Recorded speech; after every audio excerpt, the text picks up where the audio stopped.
শনিবার রাজধানী supreme court bar অডিটোরিয়ামে জাতীয় নদী কনভেনশন ২০২৫ অনুষ্ঠানের আয়োজন করে বাংলাদেশ নদী বাঁচাও আন্দোলন। অনুষ্ঠানে বিভিন্ন রাজনৈতিক দলের নেতারা অংশ নেন। তারা নদী রক্ষায় কাজ করবেন বলে প্রতিশ্রুতি দেন।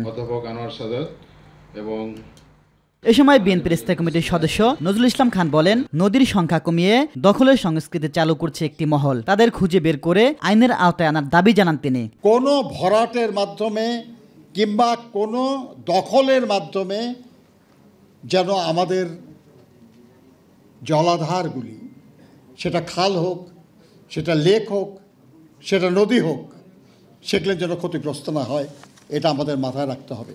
নদী এবং জলাশয়ের দূষণ রোধ করা হবে। বন্যা খরা প্রতিরোধে নদী, খাল ইত্যাদি খনন করতে হবে। নদী দখল মুক্ত করতে আন্দোলনে থাকার প্রতিশ্রুতি দেন রাজনৈতিক দলের নেতারা। বলেন, জাতীয় স্বার্থে নদী বাঁচাতে উদ্যোগ গ্রহণ করতে হবে। যেখানে যে দখলদার নদী দখল করেছে, সরকারকে বলবো উদ্ধার করুন, অন্যথায় আমরা তরুণ প্রজন্ম যেখানে বিল্ডিং করা হয়েছে ওই বিল্ডিং আমরা গুড়িয়ে দেব ইনশাআল্লাহ। দখলদাররা যেখানে ভরাট করেছে ওই ভরাট আমরা ভেঙে দেব ইনশাআল্লাহ।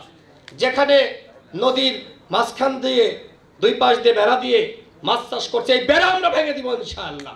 রাজনৈতিক দল, শ্রেণী পেশার মানুষ, সমাজ শক্তি সমূহ, বিশেষজ্ঞ, নদী বিশেষজ্ঞ সকল মিলিয়ে এক জায়গায় বসবার মধ্য দিয়ে যে জাতীয় ঐক্য তৈরি হবে, সে ঐক্যের মধ্য দিয়ে আমাদেরকে যারা দখল করতে চায়, হত্যা করতে চায়, আমাদের নদীকে খেয়ে ফেলতে চায়, যাদের বিরুদ্ধে আমরা কথা বলছি, প্রতিবেশী, সুপ্রতিবেশী না কুপ্রতিবেশী, তাদেরকেও প্রতিরোধ করা যাবে। এ সময় ১৭ দফা দাবি তুলে ধরেন সংগঠনটির সাধারণ সম্পাদক। বাংলাদেশের টেকসই উন্নয়নে নদীর অপদখল, দূষণ, খনন, বালি উত্তোলন ও ভাঙন রোধে মহাপরিকল্পনা গ্রহণ করা সহ ডেল্টা প্ল্যান ২১০০ বাস্তবায়ন করতে হবে।